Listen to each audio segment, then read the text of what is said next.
Alright guys, so a few short weeks ago, Jason went and made a video on how he tracks initiative using pen and paper. I soon after made one going over how I track initiatives on the tool Obsidian, but a lot of time I track my initiative on pen and paper as well. So I figure I'll show for the new DMs out there an easy way of tracking initiative, or at least how I do it, right?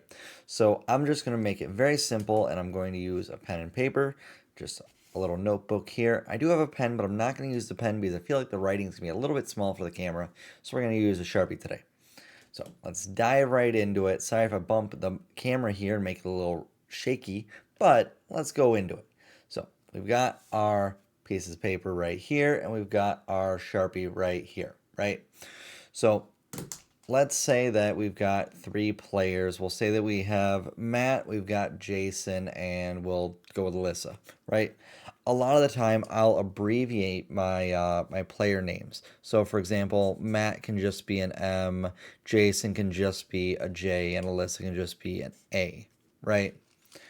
So, a lot of the time, how I'll end up going and doing this, let me straighten you out a little bit. How I'll end up doing this is I'll have my players roll their initiative, and then I'll be rolling the initiative at the same time for my monsters. Let's say that I've got 3 goblins, right? Let's say I've got a boss goblin, which we'll call BG. We'll say we have another goblin, which we'll just call him G1 for goblin 1, and we'll have a last one, and we'll name him G2, right? So I'd have my players would then roll their initiatives. Let's say that Alyssa over here rolls a 7, Matt up here rolls a 17, and Jason over here rolls a 15, right? Super easy. And I'd roll my bad guys. We'll say the big guy up here got a 20. This one right here got himself a 10. I'm purposely leaving my initiatives separated in a nice and easy way. And oh my gosh, right here, this last one, tied initiatives over there with Alyssa right there, right? So we'll have to get into solving that as well. Or at least how I like to. I think different people do initiative ties differently. How I do it is based off of whoever has the highest dex modifier, and then if it's still a tie, I'll have them reroll. All right, so continuing from what we've got right here, what I'll tend to do is then start to actually write it out. So, for example, we've got BG as our top one in our initiative, so we'll get our big BG. I'm making it nice and big for you guys. Don't mind that my G is a little bit not perfect. Then we get our Matt is over next, and then our next highest is Jason with a 15. Notice that I'm not actually writing their initiative numbers here because at this point I just care about the order of it. I don't care about exactly what the number is, more so the order, right? So next up we have Goblin 1, and then we've got a tie here between Alyssa and Goblin 2, where they both have a 7 and a 7. So a goblin naturally, I believe, has a +2 to their dexterity, and I'm going to say that Alyssa's character has a +1. So because they both landed on 7, whereas let's say she would have gotten a 6 + 1 and the goblin got a 5 + 2, I'm going to give it to the goblin that had the higher dex bonus. That's my preference on how I do it. It makes it a really nice, easy, oh, look at the numbers, and there you go, right?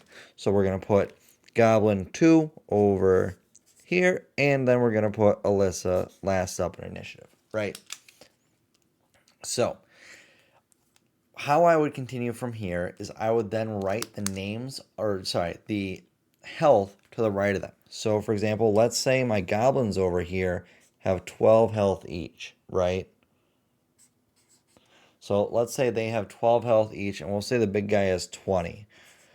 How I'll end up doing things as well is I'll make use of this left space as well. So, for example, let's say the bad goblin over here has an AC of 17. I'll write a reminder to the left of them of what their AC is. So whenever the players go and ask me, hey, does this hit?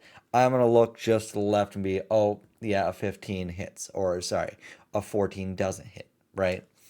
So additionally, how I'll do it is I'll go and let's say this took 3 damage because they rolled a 17. I would then just cross out, they took 3 damage, so now it's at 17, right? Makes sense. So you'll notice if you got something, let's say, that has bigger health pools, you don't have a lot of sideways room over here on this here piece of paper. That can, oh, hi, Frank. We'll get into you soon. Hi, it's nice to see you too. I know, I missed you. You're very cute. Okay. They can see you. They can see you. Can I? One second. Let me pick you up. We'll get back into this in a second. Oh, big guy. Who's a big guy? Oh, look at that big kitty cat. Oh, I know. I know. You're a sweet boy that just needs some love. All right, hop down. Frank, did you need some too? Oh, he almost does. Sorry, diving back into it before the cat's interrupted. So you'll notice we don't have a lot of space over here from one side of the page to the other. You see that? There's not a lot there. So if you had something that, let's say you have multiple things that have a large health pool, that could be problematic. How I'll break this down, let's say they're chipping these away, right? They got down to 11, they got down to 10, and so forth, right? You're chipping away the health. How I'll end up doing it is then for this last one over here, I'll then start bringing it down and going down. And over here, I'll do the same thing earlier on. And let's say that that one's now down at 5 and going down at 4 and so on and so forth. I'll swap down to cascading downwards from there if for some reason I hit the side, and you just stop one shy for each time that you're going down over here, if that makes sense. So you always have enough room, no, pretty much no matter how many things you have in the encounter, right? So that's how I track initiative. It's a little bit complex, but it's not too complex, right? You get all of your numbers. Sorry, you get your players written in, you get your bad guys written in, and then from there, you get what their initiative rolls are. Then you organize your list of them in order. And I'll tend to abbreviate the names. So, for example, the boss Goblin, and you've got Matt, Jason, Goblin 1, Goblin 2, and Alyssa. And then you also I write their ACs over just to the left of them, right? And then from there to the right, I write their health totals, and then I just cross out as we continue on. And if I run out of room, I just switch it over into, instead of being a row, it becomes a column, right? Super easy. That's how I do initiative. Uh, I think that it makes for a really, really quick initiative. The longest time that it really is getting the actual numbers out of your players, especially when people are saying them all at once. It can be hard to, and having drinks, whatnot, right? But overall, it makes for really quick initiative tracking. Most of the time, it doesn't. It uses maybe like a quarter of a small piece of paper from this notebook, not anywhere close to this full page here. This is just Sharpie being big to make things easy to see. But that's how I track initiative for D&D in 2024, as well as the 2014 rules for D&D. It doesn't change things too much in terms of how you track initiative, but there it is. Hope you enjoyed. Hope I've helped someone out there. This has been John with Tabletop Wisdom. You guys have a great day. Thank you. Bye.